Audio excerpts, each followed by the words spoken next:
Muito boa tarde, tudo de bom para você? Está no ar, seja muito bem-vindo à Rede Gospel, uma alegria ter você aqui conosco. Já estamos prontos, junto com os nossos convidados, para começarmos mais um Trocando Ideias desta quarta-feira. Seja muito bem-vindo, uma alegria ter você aqui com a gente. Olha, hoje nós vamos falar de um assunto extremamente importante, que eu já vou detalhar para você, depois de agradecer a tia Crisa, da Cris Delivery, que hoje montou para a gente essa mesa linda, as nossas convidadas comentando, falando de todo o cuidado, dessa decoração maravilhosa. E claro, estamos passeando pela mesa para você ver que não é só decoração, né? Tem muita coisa gostosa que você pode encomendar com a tia Cris lá no da Cris Delivery. Você tem todas as informações para fazer a sua encomenda pelo Instagram, pelo WhatsApp, porque tem no Instagram já o link direto para você conversar com ela e fazer a tua encomenda, tanto dos salgados que você viu aqui, docinhos também, para toda a sua festa e recepções, tá bom? E também não posso deixar de agradecer Dona Cleusa, que a gente ama, da Sodier Doces, que também deixou pra gente hoje esses bolos deliciosos para os nossos convidados também. Uma alegria tê-los aqui conosco. Hoje nós vamos falar de um assunto extremamente importante e eu quero que você fique aqui porque depois do intervalo você vai saber muito mais sobre o tráfico de pessoas. Essa semana, especificamente hoje, é o dia de conscientização mesmo, de combate ao tráfico de pessoas no mundo. Porque os números são assustadores e não pense que nós estamos livres e isso acontece muito longe de nós, pelo contrário. Por isso que é importante falarmos sobre isso e temos orientações que são necessárias e você vai saber de tudo isso em detalhes depois do intervalo.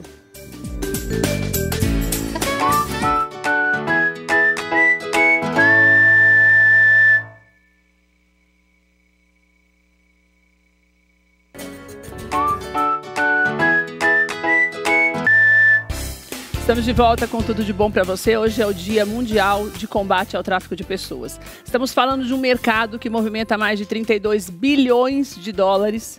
O aumento no número de casos é cada vez maior. Em relação a 2023 para 2024, houve um aumento de 25%. O que significa hoje, no mundo inteiro, isso de acordo com a ONU, são dados de levantamentos feitos pela Organização Mundial, das Nações Unidas. Temos pelo menos 2,5 milhões de pessoas que são vítimas do tráfico de pessoas no mundo. Por que é importante nós falarmos sobre isso? Porque nós, o Brasil, é uma rota não só de pessoas que são traficadas, mas também de passagem, de aliciamento. E nós estamos falando aqui no Brasil de pelo menos uma vítima por dia, dados também da ONU relacionados ao ano passado. E o que nos chama atenção, e é por isso que o Dr. William Sanches está aqui com a gente hoje, Olga Tessari, doutora Carla e também a Jô, por quê? Você vai entender que existe que isso é um mercado mesmo, que movimenta milhares de pessoas e a maior parte das vítimas, e é por isso que é muito importante que a gente fale sobre isso, são pessoas que têm sonhos de uma vida melhor, pessoas que muitas vezes perdem o emprego e veem nessa possibilidade de trabalho que lhe é oferecida um caminho. Ninguém se torna uma vítima do tráfico porque quer. E nós temos um número muito grande, isso é assustador, um número muito grande de crianças. De uns tempos para cá, as crianças são as maiores vítimas do tráfico de pessoas, do tráfico humano. Depois disso, são as mulheres. Então, são vítimas que muito suscetíveis a esse sofrimento, muito mais do que os homens. Existem também para o trabalho escravo, mas as crianças, nós temos até imagens de um filme, dos Sons da Liberdade, que fez muito sucesso, que falava da realidade do tráfico tanto de mulheres quanto de crianças. Então é importante que você entenda, e por isso que eles estão aqui hoje, você entenda que é muito próximo de nós. Eu acho isso, Jorgelina, isso é o mais assustador. Eu quero te agradecer por estar aqui com a gente. A ONG que a Jorgelina ela comanda hoje, que ela é presidente, a Dignitate, ela tem não só trabalhado com a conscientização, mas também com a recuperação daquelas pessoas que conseguem sair desse cativeiro, que também não é um número muito alto, proporcionalmente, é muito difícil. A gente, às vezes você vê na televisão se falar muito sobre isso. Então, o resgate é muito difícil também. Então, é importante que você conheça o trabalho dela, porque todos nós, a doutora Carla está aqui com a gente também, ela faz parte de uma coordenadoria da OAB, ligada aos direitos humanos também aqui de São Paulo, e sabe muito bem quando nós falamos de conseguir libertar essas pessoas, a dificuldade que é, e também até da punição, porque como é muito bem organizado, para você conseguir chegar aos traficantes é muito difícil. A Olga Olga está aqui, eu pedi para que a Olga viesse, porque é importante essa recuperação dessas pessoas quando elas conseguem sair, porque você pode imaginar o que acontece na cabeça de alguém que vai para um lugar para trabalhar e, de repente, vira escravo, e é uma coisa muito... E é escravidão de verdade, gente. Quando nós falamos de escravidão, é escravidão de verdade, não é uma coisa fictícia ou um nome que a gente dá para te causar impacto. E o doutor Willer está aqui porque ele é advogado criminalista, também faz parte de comissões da OAB, e ele tem uma ligação muito direta na prisão desses traficantes, no trabalho que a polícia tem feito nesse sentido. Então, ele é uma boa pessoa para nos orientar, porque, como ele falava para mim, como são casos que estão cada vez mais próximos de nós, e eu vou começar com você, porque eu queria entender isso. O que significa a gente dizer que nós, qualquer um de nós, podemos ser vítimas? A maneira do aliciamento está mudando ao longo dos anos, William? Boa tarde, obrigada por você estar aqui com a gente. Primeiramente, obrigado pelo convite, quero cumprimentar a mesa, cumprimentar a doutora Carla, a doutora Olga, cumprimentar a Jo, e é um tema muito importante e emergente para nós conversarmos. Não alterou não, porque os traficantes, os criminosos, eles se aproveitam dos nossos sonhos. Então, a gente sempre tem que ter... A técnica é essa sempre. É o sonho, é a mudança de vida, é a nova esperança. Então, se vende um verdadeiro Eldorado. E o importante quando a gente fala de tráfico de pessoas é que sempre, isso pela nossa experiência, se trata de organizações criminosas transnacionais. Organizadíssimos. Organizadíssimos. É uma cadeia, uma logística completa. Tanto, por exemplo, partindo como referência o Brasil, tanto células daqui quanto no exterior. Então, o Brasil ele pode ser tanto entrada quanto saída. E a gente vai ter aí uma infinidade. Você colocou muito bem, Keila. O maior, vou dizer assim, até de forma imprópria, o maior produto do tráfico de pessoas é realmente crianças. Seja para a produção de conteúdos na internet, para que seja comercializado na dark web. Então, isso é muito interessante que a gente tenha essa consciência, até mesmo cuidado com as nossas crianças e também as mulheres que vão na busca, aí, de repente, do sonho de ser modelo, etc., e acabam, enfim, se tornando aí vítimas de prostituição e tráfico sexual. Mas então, quando você fala em crianças, significa que é como se os pais tivessem aquele sonho. Normalmente, as crianças também são aliciadas através de uma promessa, como modelos, essas coisas? Também, ou até mesmo rapto de crianças. Isso ocorre bastante. No caso de crianças, ainda existe Existe isso, não só para a produção de conteúdo, até mesmo para tráfico de órgãos. É muito complicado. Meu Deus, ainda isso, gente? Ainda que é um mercado ainda muito lucrativo nesse sentido. Doutora Carla, é desesperador quando nós falamos... Primeiro que eu achei esses números do Brasil desesperadores, porque eu acho que se fala... Você me corrija até, Jô, se eu estiver errada, mas eu acho que se fala muito pouco no Brasil, se a gente considerar... Eu falei sobre isso uma vez no ano passado, até com uma pessoa que é do Rio de Janeiro, que tem muito contato com você, que até me passaram através de você, que eu me esqueci o nome dela. Dandara. Falando que ela fez a Dandara, isso que ela fez um evento aqui em São Paulo. Mas eu comentei isso e, para mim, não mudou daquele evento para cá, porque a impressão que eu tenho, nós estamos falando de um país que você tem uma vítima por dia, é bastante gente. Sim. Né, Carla? E daí me causa um pouco de desespero, que parece que a gente está normalizando uma coisa, porque se você não normaliza, você fala mais sobre isso. E a impressão que me dá é que temos falado pouco demais, considerando os números que a gente tem visto, né, doutora? Exatamente. É uma pauta que muitas vezes acaba sendo invisibilizada. Então, segundo os dados do Ministério da Justiça e da Segurança Pública, só em 2024, 714 pessoas foram resgatadas, vítimas de tráfico de pessoas. E isso é muito... No Brasil? No Brasil. Então, você veja que se a gente tem 300 desaparecidos aí, normalmente não é o número oficial, é muito maior. Esse é o número oficial, o número não oficial é muito maior, porque senão você não teria esse resgate, porque o resgate não é algo muito fácil de acontecer, né, doutora? Não, é extremamente complicado, primeiro porque, como foi já inclusive mencionado aqui, são verdadeiras organizações criminosas que atuam, e até mesmo pelos dados da Organização das Nações Unidas, em termos de movimentação, né, financeira, inclusive, depois do tráfico de drogas e de armas, o tráfico de pessoas é o mais lucrativo, digamos assim, dessas organizações criminosas. E cada vez mais, então, mulheres, crianças, principalmente pessoas em situação de vulnerabilidade, mas o que a gente percebe também é que justamente a falta de informação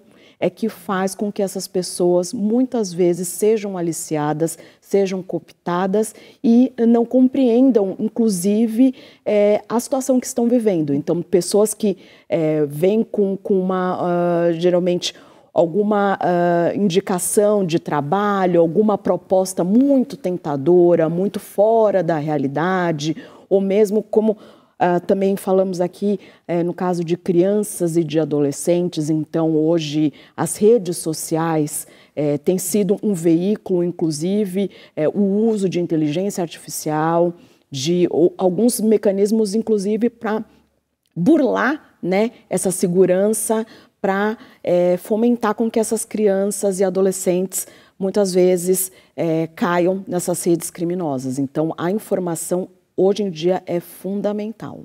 E a doutora Carla falou algo importante que eu disse para você no começo, que é uma movimentação de pelo menos 32 bilhões de dólares. É muito dinheiro. Muito. Então, se você tem esse dinheiro todo, você obviamente tem uma estrutura maior para manter isso. Né?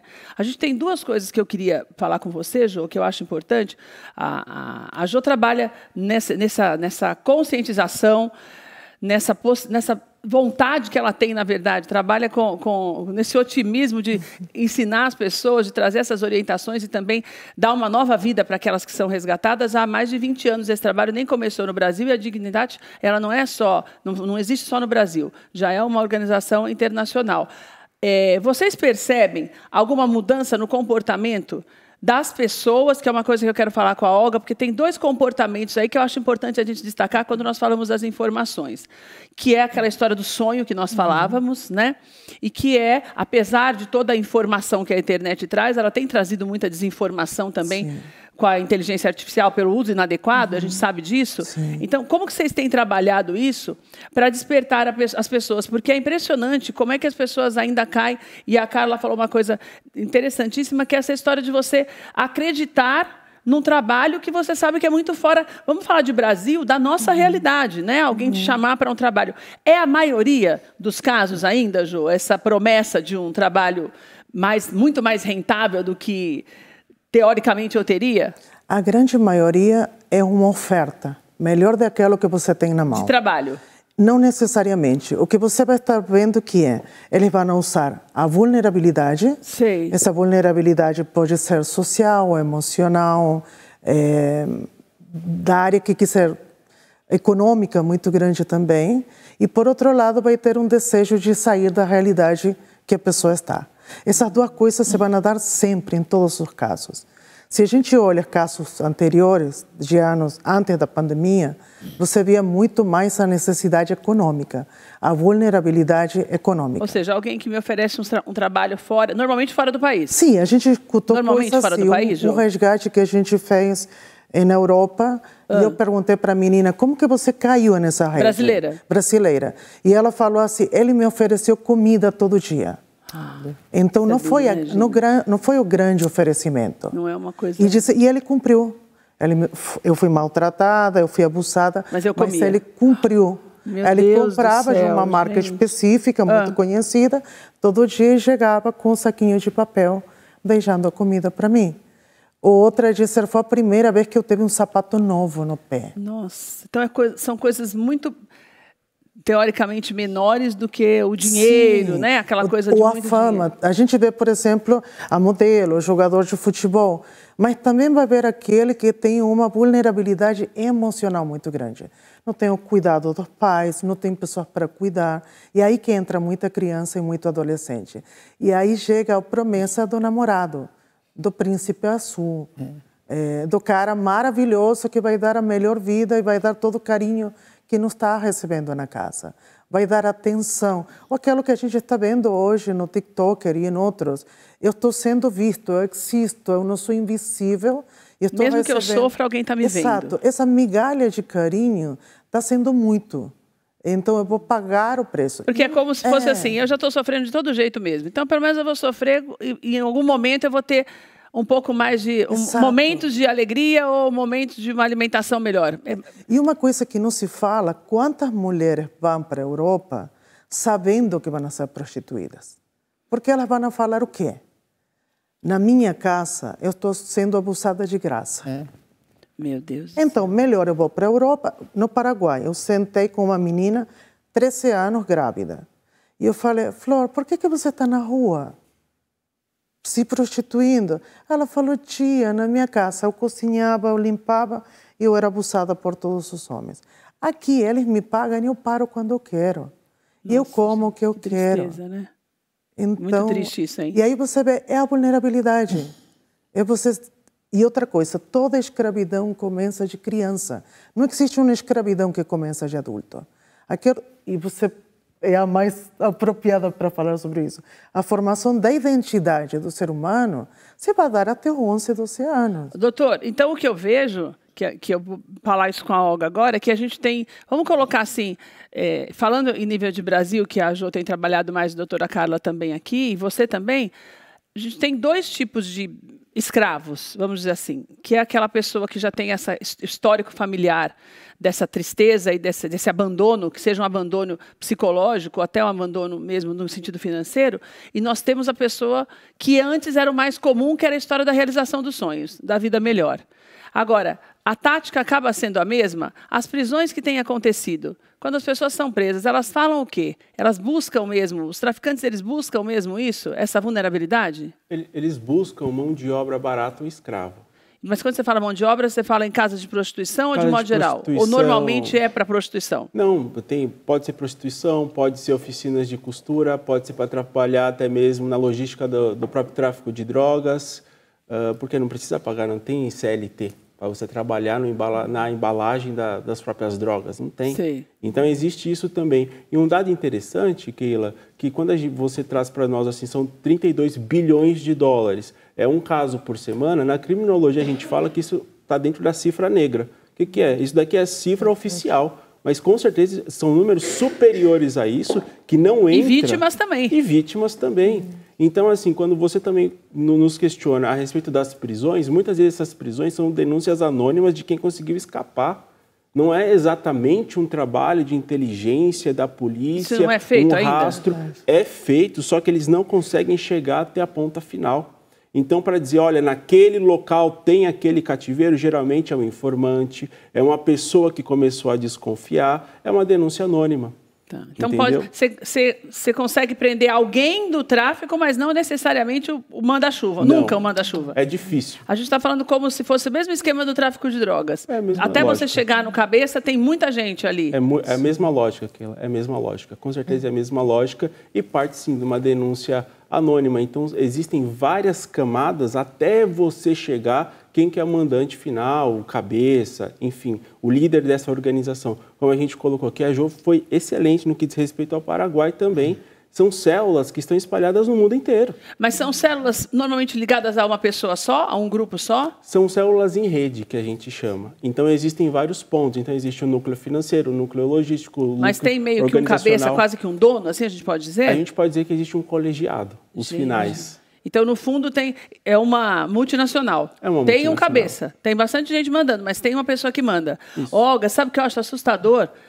Duas coisas. Primeiro, a capacidade que o ser humano tem de explorar as pessoas. Exato. Né? Porque, na verdade, quando você fala... a gente sabe, a prostituição ela também não deixa de ser um trabalho. Não cabe a nós julgar se a pessoa se o trabalho que ela escolheu fazer na vida dela é certo ou errado. Essa é uma outra questão que não é da nossa conta. Sim. Na nossa conta é imaginar que é um trabalho. Né? Então, se você se prostitui porque você tem isso como opção, porque você vai numa casa específica para isso e é contratada e tem a sua porcentagem, ponto. É um problema seu, é a sua escolha, entre aspas. Sim. Normalmente não é uma escolha só, eu sei que você vai falar isso. Talvez ter em conta só uma coisa, sem trocar isso, de 95% a 97% das pessoas que estão em prostituição foram abusados ou violentados sendo crianças. Mas elas têm essa, eu digo no sentido dela ter essa consciência de que ela está ali e está recebendo para fazer isso. E daí você pega uma pessoa que vai com a intenção de um trabalho que ela não queria se sujeitar àquilo, então você sabe que a pessoa... E você violenta aquela pessoa de várias formas. É por isso que se fala que é um crime invisível, que a doutora Carla falou, né? E mais do que... Você tira da pessoa a identidade dela, né? Sim. Então, não dá para discutir a capacidade do ser humano de fazer maldade. Também a gente para... Agora, o que ela me chamou a atenção, que eu queria que você falasse, é justamente essa mudança nas características das vítimas, né?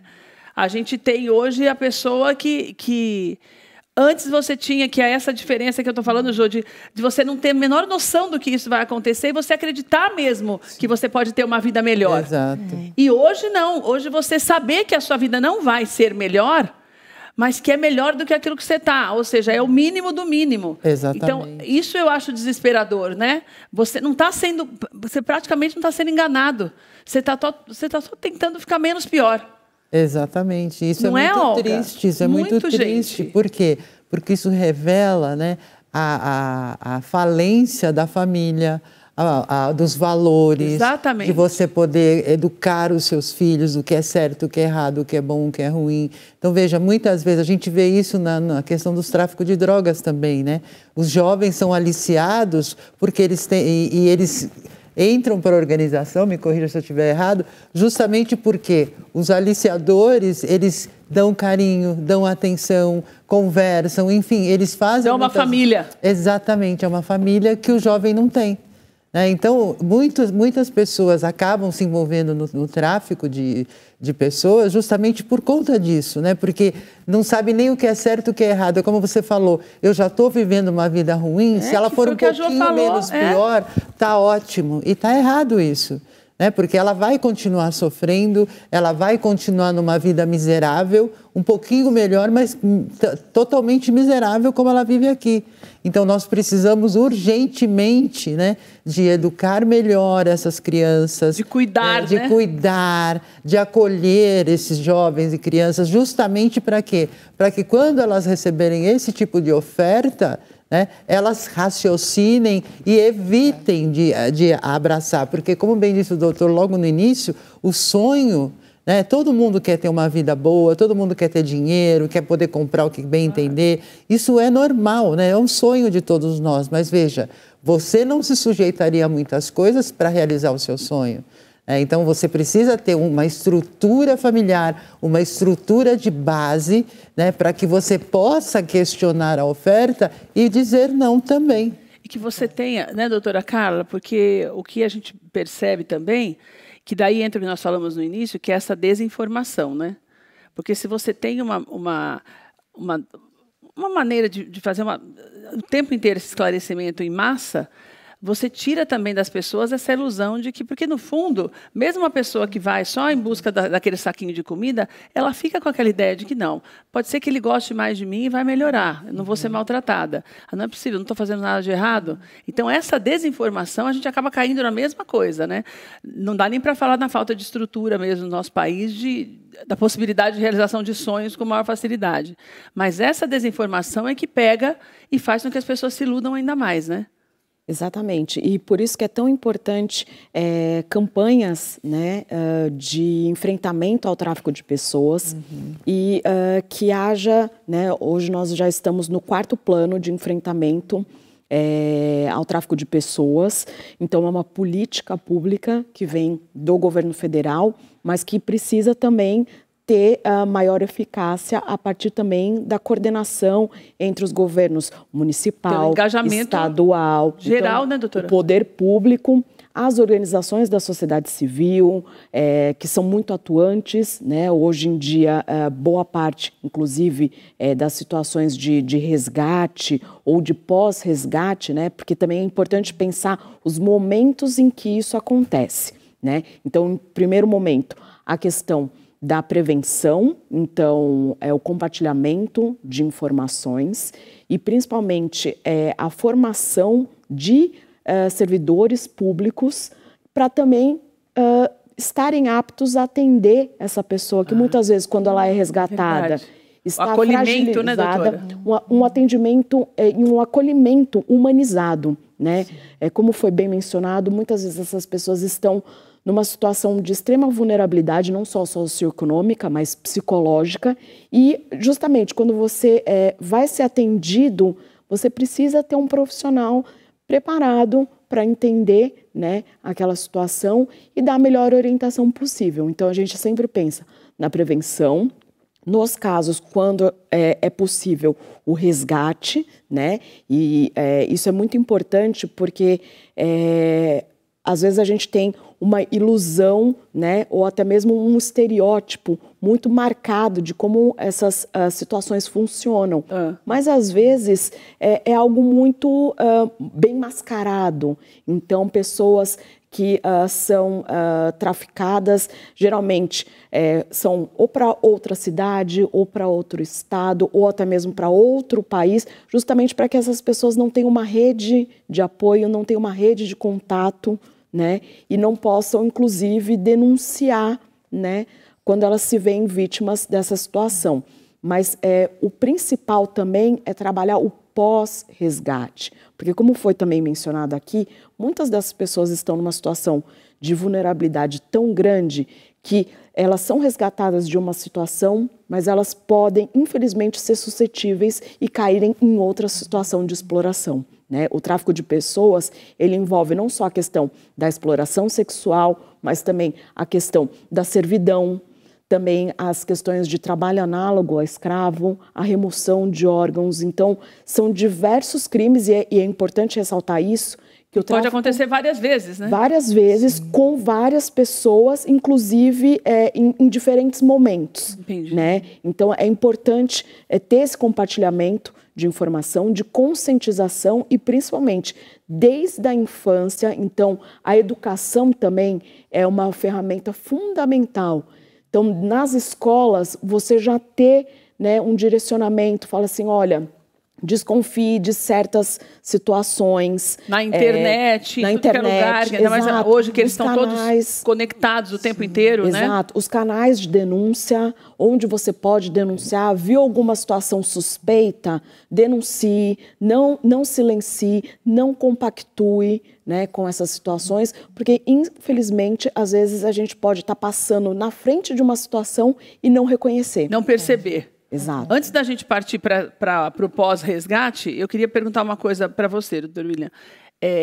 Como que a gente imagina Porque, por exemplo, a gente pode até colocar de novo na tela algumas cenas do trailer dos Sons da Liberdade, que foi um filme muito chocante. Sim.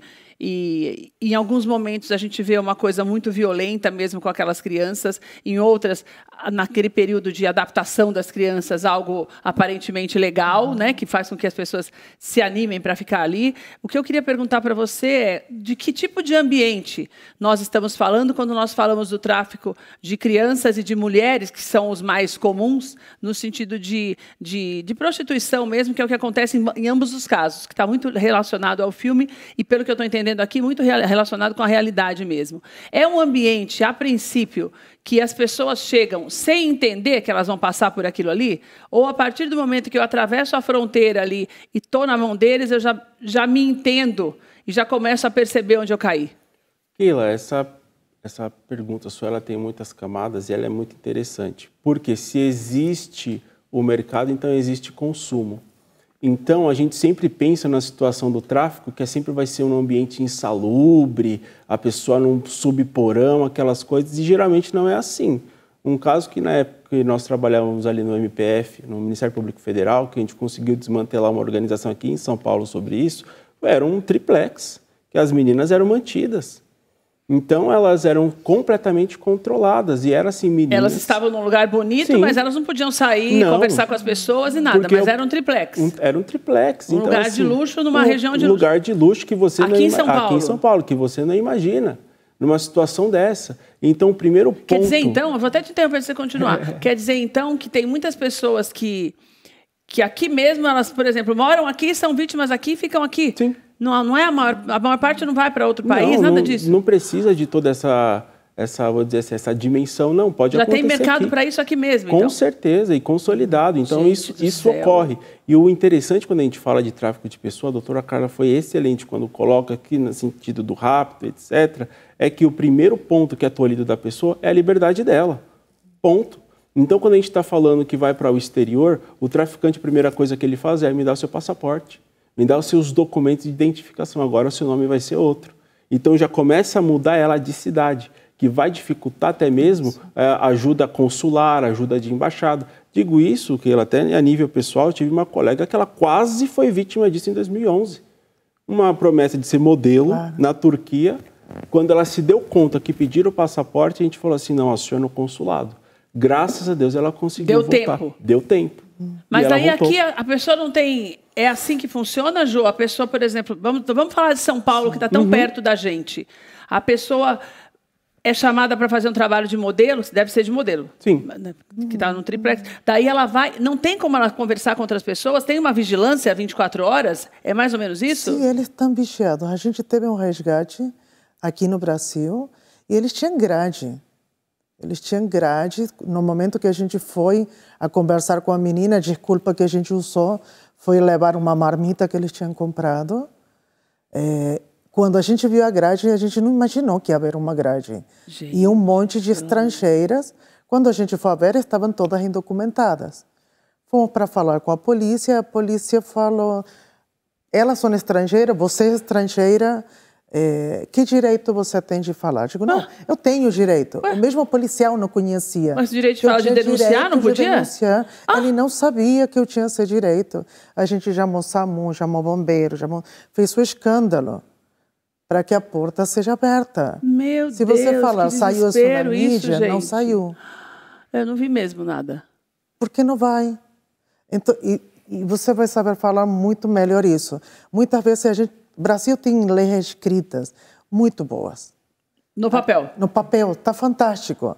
Mas como a doutora Carla falou, na prática, falta de conhecimento mata. Meu Deus. Literalmente pode matar mesmo, mata né? Muitas mesmo. pessoas morrem durante esse período. Muitas pessoas são mortas tentando fugir ou porque não se adaptaram. Ou não são registros muito grandes disso? Keila, eu digo assim, e a doutora vai saber explicar isso melhor do que eu. Eu acho que a primeira morte que ocorre é a morte da inocência. É a morte psicológica, é a morte da fé na justiça, é a morte da fé nas instituições. A morte física pode ser uma consequência. Porque até se ela for... E acontece muito? Acontece. Então, muitas vezes, ou seja porque foi espancada, ou porque ela fica sujeita, ela deixa de ser um sujeito de direito, ela se torna um objeto, porque ela é um produto. Então, a Jo, como ela tem esse trabalho lindíssimo na ONG, ela sabe que, por mais que seja resgatada, a sequela é mental.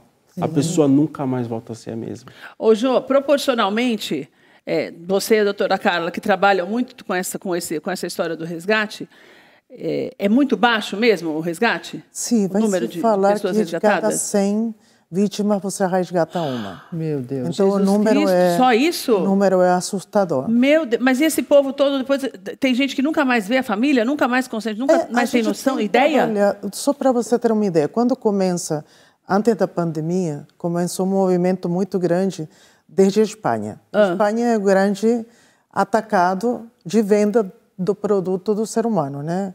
Ah, é? Lá é o lugar onde eles vão muito para lá? Se você, por exemplo... De lá, espalha para outros lugares, é isso? Outros lugares. Mais ou menos assim, sai do Brasil, de todo que é lugar, lá é como se fosse uma central de distribuição. Sim, porque se você... Parece coisa de mercadoria mesmo, né? E é mesmo, porque se você pensa, ele não deixa de ser um mercado. Ele é ilegal, mas ele não deixa de ser uma venda. Entendi. E aí você vai ver o que vai acontecer. A brasileira, por exemplo, chega em Portugal, chega de avião, com todas as promessas, ela tem de tudo. Desde Portugal, ela vai pegar um ônibus para a Espanha. Quem vai pedir o documento? Ninguém. Eu fiz proposital essa viagem. Digo, será que pedem documento? Não. Não pedem documento. Não pedem mesmo. Você fez o trajeto que normalmente eles fazem. Eu fui proposital para entender. Eu fiquei 5 anos para pesquisar isso. Meu Deus. Então, quando você passa, não te pedem nada. Elas chegam, por exemplo, na boate, chegam no lugar, o prostíbulo. Ela não está indo a trabalhar. Eles estão dando um quarto que alugam para ela, que ela vai pagar 300 euros por dia para ela usar esse quarto, onde ela vai trabalhar, mas ela vai ficar uma semana, 15 dias. Para quê? Para ela não fazer amizade, não aprender o idioma. Quando vem que ela conversa muito com o outro, ela já passa para a Suíça. De Suíça passa para a França. Vai mudando de lugar. Vai mudando até, como ele fala, até domesticar ela. Saber que ela não está livre daquilo que está acontecendo. Já tiraram fotos, ameaçam que mandam para a família. Outra das coisas que vai ter também vai ser aquilo que você falou, vai tirar o passaporte. Você não tem mais nem com quem falar para sair daquilo, né, gente? Não, e a ameaça vai nascer sempre. E vai virar droga. Então você diz, a menina decidiu se drogar, muitas vezes vai ser drogada porque da única forma que vai suportar 40 casos para ver se aguenta. 20 programas seguidos, 30 programas seguidos. Gente, que tristeza isso, meu Como que o corpo humano vai suportar isso, né? E essas pessoas, a maioria, nunca mais se tem notícia, nada. Não, porque eles vão usar a culpa. Então vai dizer, mas foi você que veio. Nossa, mas foi você que queria. Mas você gostou do dinheiro, mas você gostou do sapato que comprou. Então, ela automaticamente vai entender. E não falamos só das mulheres. Por exemplo, se a gente fala de mulher trans, ou se fala de travesti, é só você caminhar por Roma, por Milão, é só brasileiro. Eu já fiz a prova, caminhando em Milão, falando português, de brasileira falsa, né, que eu sou argentina. Que o mesmo esquema, daí a pessoa vai com a expectativa de uma vida melhor. De poder fazer uma boa cirurgia para mudança de gênero, tristeza, né? De um namorado, de uma vida melhor, de comprar casinha para a mãe. E caia nessa rede. E daí depois tem gente que fica com vergonha de voltar também. Claro, não volta. Eu conheci um caso na Itália que ele falou assim, eu fui para dar aula de capoeira, para dar comida para meu filho e para minha esposa. Chegou lá, foi estuprado por mais de 15 homens. Meu Deus. E foi colocado na rua para ser explorado. Quando ele é resgatado, ele já tinha mais de 10 anos no início. E ele falou, você acha que eu quero dar a cara para minha mulher e meu filho? 10 anos ele ficou? 10 anos. Meu Deus do céu. Ele falou, você acha que eu vou dar cara para meu filho e minha mulher, que eu tenho essa vida? Drogado. Eu fico aqui, eu não quero ser resgatado. Gente do céu, que dó, né? Porque a pessoa não tem mais identidade, né, doutora Carla? Exatamente. Inclusive, esse é justamente o tema da campanha, né, Coração Azul, que é celebrado hoje, que é justamente liberdade não se compra, dignidade não se vende. Então, é muito importante entender que o pós-resgate ele também tem as suas dificuldades, justamente porque algumas dessas pessoas têm poucos ou nenhum laço mais com a sua família, com o seu ambiente da onde saiu, antes de, enfim, ser vítima do tráfico de pessoas. Então, o retorno é muito mais complicado, né? E principalmente pensando, né, nessas situações, então, a gente fala principalmente da questão de exploração sexual, mas também o tráfico de pessoas também atua, por exemplo, na questão de trabalho doméstico. Então, muitas, principalmente mulheres, e aí a questão de gênero ela aparece com mais força, não só de gênero, mas também de raça. Então, você vê que o perfil das pessoas resgatadas geralmente são mulheres, principalmente mulheres pretas ou de origem indígena, que já estão numa situação de extrema vulnerabilidade, inclusive... Já são recorrentemente vítimas de preconceito. Né? Exatamente, e excluídas da sociedade. E muitas vezes já não têm acesso aos seus direitos, já tem essa dificuldade, né, de buscar ajuda. E aí você vê, inclusive, casos, né, de resgate de trabalho análogo ao escravo, né, pessoas que foram traficadas e que são... muitas vezes nem quer mais ser resgatado. Não, porque você já não sabe nem rompeu com a realidade. O que a Jo falou. Já rompeu com a realidade. Você não sabe nem o que... doutor, antes da gente passar para essas orientações, por que nós estamos falando isso para você? Porque a gente tem que entender essas campanhas que acontecem, a OAB faz muitas campanhas também nesse sentido, além das campanhas municipais, estaduais e federais, é preciso uma união de todos em torno desse tema, e não é só pelo fato de que nós podemos ser uma vítima, é pelo fato de que nós, mesmo que você ache que você nunca vai ser uma vítima de nada disso, nós vamos conhecendo ao longo da vida pessoas que têm sonhos. A gente tem uma juventude, hoje a gente sempre fala sobre isso com a Olga, muito perdida em sonhos, em metas inalcançáveis, porque a internet ela trouxe esse mundo muito mentiroso, de que as pessoas são todas lindas, bem-sucedidas e maravilhosas e ninguém tem problema. E por mais que a pessoa tenha uma boa educação em casa, frequente boas escolas, ela acaba caindo justamente por se achar autossuficiente, necessário para nunca ser vítima de nada.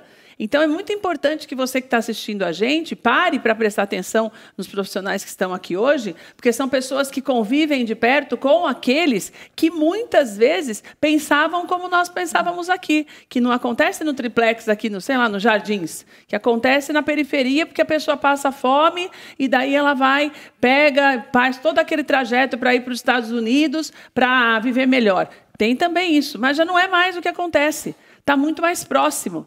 Então, eu queria, William, que você passasse para a gente assim, quais são o que você acha que é mais sutil num aliciamento e que pode mesmo passar batido e que a gente não pode deixar passar, isso independente de faixa etária, sendo mesmo os mais jovens ou os homens que também são vítimas do trabalho escravo, como eles falaram, para que quem está em casa entenda que aquilo ali pode ser um sinalzinho, mesmo que pareça uma bobagem, mas não é. Que é para a gente desmistificar isso e trazer essa realidade mais para perto de nós. O primeiro ponto que eu gostaria de colocar aqui é parabenizar seu programa, porque hoje, sendo o Dia Internacional do Combate ao Tráfico de Pessoas, foi o primeiro programa que eu vi que está falando abertamente sobre isso, trazendo profissionais a respeito e trazendo também todo esse papel de conscientização. Então, parabenizar, sim, o programa. Obrigada. Em função disso, porque é emergente e necessário.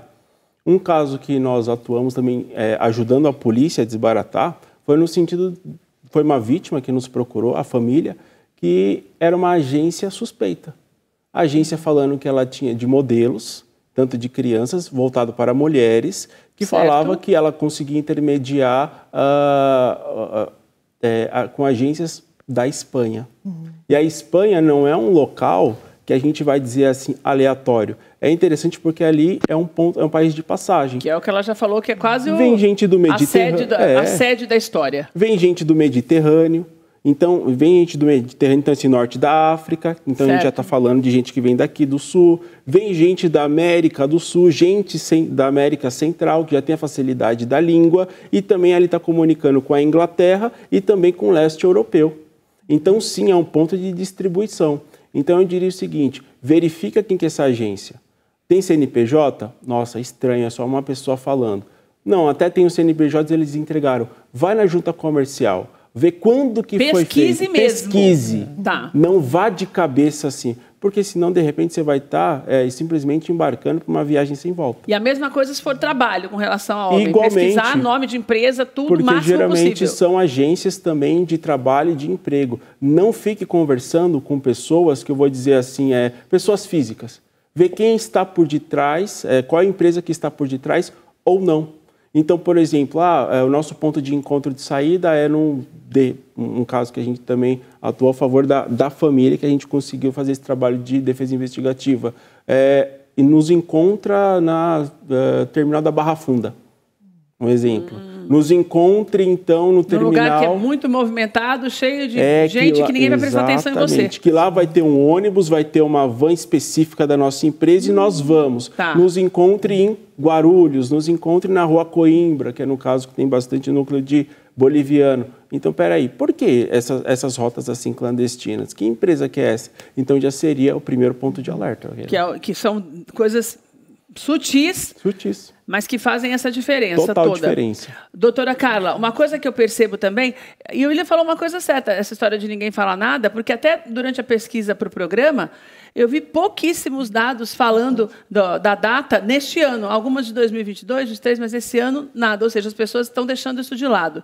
E eu tenho um certo receio também, porque não dá para fazer nada sem denúncias. Verdade. E eu tenho percebido também, toda vez que nós falamos sobre isso, e aconteceu quando a Dandara veio, eu falei dessa questão da denúncia. Me dá a impressão de que as pessoas...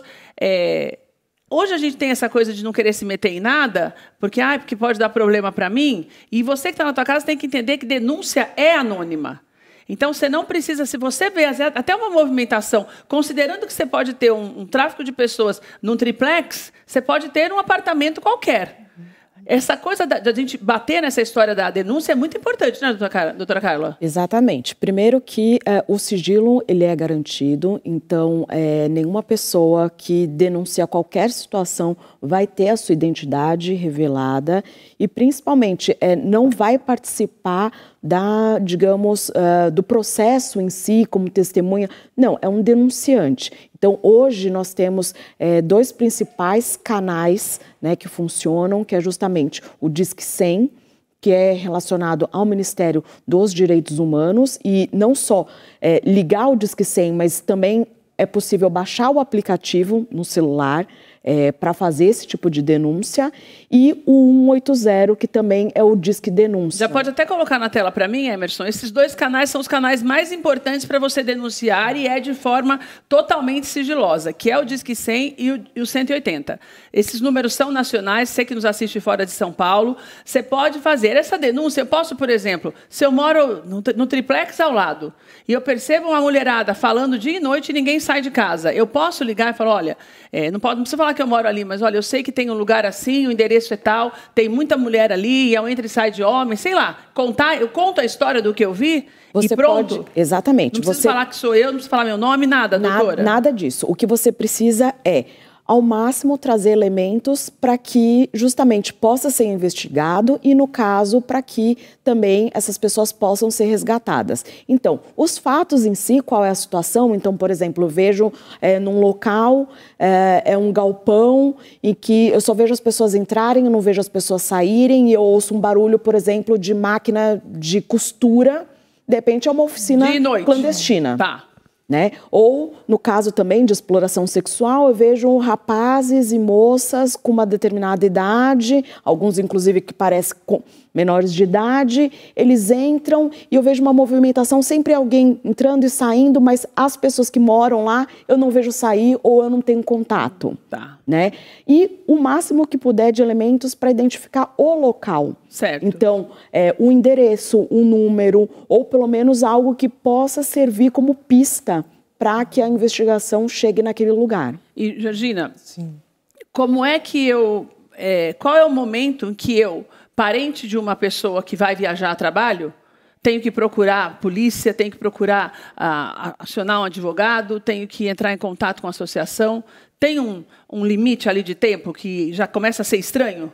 Eu acredito que precisa ser antes da pessoa viajar. Ah, tá. A gente vai ter uma grande amiga fora do Brasil, que é a Casa da Mulher Brasileira.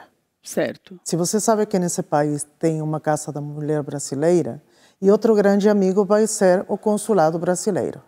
Você vai mandar um e-mail para os dois, dizendo: minha filha, ou eu estou viajando, meu nome é esse, essa foto do meu documento, essa foto do meu passaporte. Olha, só antes de viajar. Tem que ser sempre antes, pelo menos uma semana antes. Para avisar que eu existo naquele lugar. Olha só, nunca tinha pensado nisso. Porque no momento que você chega no aeroporto, vamos pensar assim, chegou na França, e você levado lá, o traficante te encontra no aeroporto. Certo. Você falou para a família que você ia para a França. Ele te encontra dentro do aeroporto e te coloca em um avião que vai para a Rússia, por exemplo. Tá. Se você avisou na hora que aparece teu rosto, ele automaticamente, eles vão saber que isso acontece. Então tem como saber. Se eu já avisei antes do consulado, tudo bonitinho. Exato, na o hora consulado sabe, ele tem os dados. Porque se você vai olha mandar só, um dado gente, isso é muito depois, importante. Então você manda o número de voo, horário que vai, quem vai te esperar. Você procura informação antes. Quem vai me esperar? Me manda foto de quem me espera. Aí você manda para o consulado, essa pessoa que está me esperando, essa empresa, esse é o CNPJ dele, esse é o Instagram. Eu quero resposta, eu sou brasileira. Certo. Eu não, ela é brasileira, estou indo para lá. E eu quero essa resposta agora, porque tem o papel como consulado. Agora, se nada disso eu fiz, eu fui embora, falo para minha mãe, olha, daqui 2 dias, quando eu estiver instalada, eu te aviso. Um exemplo. Sim. Se não me avisar em 2 dias, é conveniente que eu já comece a procurar ajuda? Urgente. Mas daí eu aviso quem? Eu ligo para onde? Porque se ela está em outro país e eu estou aqui, com quem que eu vou falar? Aí vai depender muito. Primeiro, o consulado. Então, por exemplo, Primeiro se minha filha falou que ia para a Suíça, eu Sim. tenho todo o endereço da Suíça. Passou 2, 3 dias, ela não entrou em contato comigo, eu ligo para o consulado e falo, eu tenho uma filha, mesmo que eu não tenha mandado papel nenhum lá. Por quê? Porque você vai ter 48 horas para poder achar a pessoa. Eu tenho que esperar 48 horas? Não, você tem 48 horas, porque senão depois você perde ela. Esse é o problema. Então, mas daí é difícil, né? Porque 48 Claro, horas é pouco. por isso Porque a que é pessoa vai falar assim, necessário não, antes. porque 48 horas... Ah, não, ela deve ter... O voo atrasou, Exato. a bateria Não, acabou. Não dá para ter essa desculpa. Pelo Você amor vai de chegar à Deus, Europa, chega, Entendi. todo aeroporto tem Wi-Fi. É automático. Todo aeroporto. Então já tem Ninguém a pessoa vai viajar para e deixar a bateria acabar. Então, na verdade, se aconteceu... Exato. Se não deu notícia, é porque tem alguma E coisa dentro errada. do modo operante Tem alguma coisa dele, o errada. que ele vai fazer? A pessoa foi levada para lá com um grande sonho. Ela vai tirar foto, vai fazer selfie, vai dizer o feliz que está, o café que tomou no aeroporto. O traficante que vai fazer? Vai guardar esses vídeos. Na hora que a mãe disse, aí vai mandar, mãe, eu estou ocupada, não dá para ligar, mas estou te mandando a foto. Ele vai ter uns 3, 4, 5 dias mandando essa informação. Né, menina? Ele tem até psicólogos para formar eles, para identificar como senta a menina, como movimenta o cabelo, se ela é explorável ou não, se ela vai dar muito trabalho ou pouco trabalho, se ela vai dar muita grana ou pouca grana. Então, é muito dinheiro em jogo, é muito. E é muito detalhe. Muito, muito, você assusta. Por que a gente fala que a Espanha é o lugar? Tem um livro chamado El Proxeneta, seria o cafetão. E é um proxeneta que ele foi preso, e quando ele vai preso, ele escreve como foi escrito, como se trabalha na Europa e como ele foi o grande mestre de Colômbia, de Brasil, das máfias na Itália, da Romênia, da Albânia. Ele mostra como que ele fez da exploração sexual o grande trabalho. Olga, por isso que é importante isso que a doutora Carla e o William falaram, dessa conscientização posterior a tudo isso, né? De você não dar essa possibilidade para a pessoa pensar em seguir um caminho como esse, mesmo parecendo tão atrativo, mesmo me prometendo a fama, um salário melhor, o que quer, ou mesmo prato de comida, né, Olga? Mas acho que o mais importante são as campanhas de conscientização para as pessoas. Eu acho que falta muito isso ainda, né?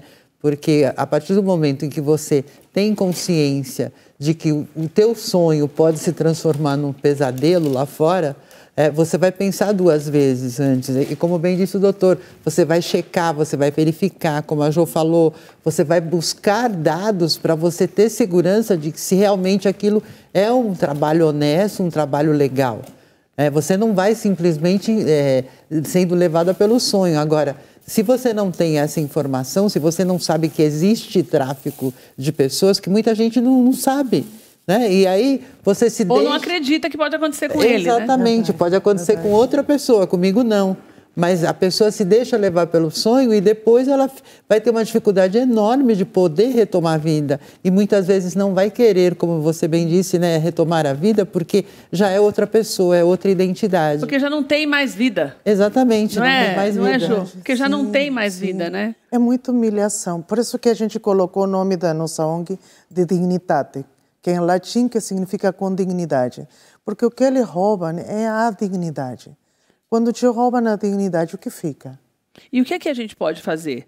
Nós, como pessoas que buscamos fazer com que as pessoas sejam mais felizes e tenham uma vida mais, não só mentalmente saudável, mas tenham uma vida mais equilibrada. Nós, como pessoas ali do dia a dia, como cidadãos mesmo, que você acha que falta para a gente? Acho que espalhar informação Isso. para que as pessoas entendam que é real.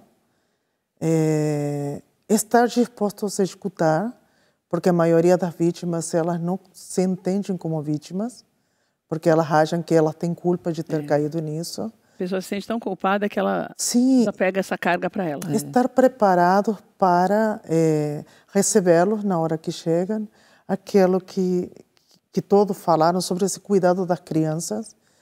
Instagram você coloca, tem mais que coloca a foto da criança com o nome da escola, com o uniforme, tirar o menos fotos possível, menos informação possível, porque isso do sequestro é real, acontece, esse tema de órgãos é real, acontece. Então a gente precisa ter muito esse cuidado, se informar, ler o máximo possível. E eu acho que dentro de nossos grupos sociais, ou que estão mais perto, poder oferecer ajuda para pessoas que estão com vulnerabilidade, da que seja emocional, psicológica, social, para que na hora de pedir ajuda, eles não peçam ajuda para o traficante, para o cafetão, peçam ajuda para a gente que está por perto. Tenham para quem pedir ajuda. A gente colocou na tela para você, além dos números de denúncia, também o Instagram e o site da Jorgelina, da Dignitate, justamente para você participar e ter essa possibilidade de ajudar também. Eles fazem um trabalho lindo, principalmente nesse resgate. E nós vamos voltar a conversar sobre isso. Vou pedir para que vocês voltem para a gente trazer mais informações para essas pessoas que são resgatadas, porque a gente não pode perder a esperança de resgatá-los. Eu amei a caneca, quero te agradecer. Quero agradecer a cada um de vocês estarem aqui hoje e dizer para você que está em casa que essa responsabilidade é nossa. A gente não pode nunca deixar de lado aquilo que é a nossa responsabilidade. A nossa responsabilidade, acima de tudo, é estarmos atentos e pararmos de apresentar para crianças e adolescentes, principalmente, esse mundo tão fantasioso que tira demais a gente da realidade. Por isso que quando nós falamos do uso adequado, como nós falamos ao longo dessa semana, da inteligência artificial, dos limites até de tempo para nós mesmos e os mais jovens acessarmos a internet, acessarmos as redes sociais, é justamente porque essa contaminação, ela entra na cabeça da gente e você começa a achar que precisa buscar um outro caminho para ter o sucesso que você está vendo ali, que na maioria das vezes, não existe. Então, pegue para você essa responsabilidade de começar essa transformação e esse amor ao próximo, você trazer esse carinho para as pessoas que estão em volta de você, estender a mão para aqueles que você sabe que tem uma situação de vulnerabilidade maior do que nós, porque todos nós, em algum momento da vida da gente, ou em algum sentimento, somos vulneráveis também. Mas a gente muitas vezes busca essa informação e tem acesso, tem o privilégio de ter acesso com mais facilidade, e a gente consegue se safar, prestar mais atenção e falar, pera, mas não é todo mundo que é assim, pela falta de oportunidade, como nós falamos da prostituição. Até quando você opta por aquilo, a opção, ela vem de alguma coisa que aconteceu ali que te faz ver que aquilo é necessário para você. Não existe, ninguém opta por nada ruim. Assim como nós falávamos da violência, ninguém opta por apanhar. Então, preste atenção ao seu redor para que você seja um mecanismo também de modificação da vida das pessoas, como essas pessoas que estão aqui têm sido. E a gente volta amanhã, às 14h. Tem mais Tudo de Bom para você e nós vamos continuar falando sobre isso ao longo desses dias. Um beijo, até amanhã. Deus te abençoe.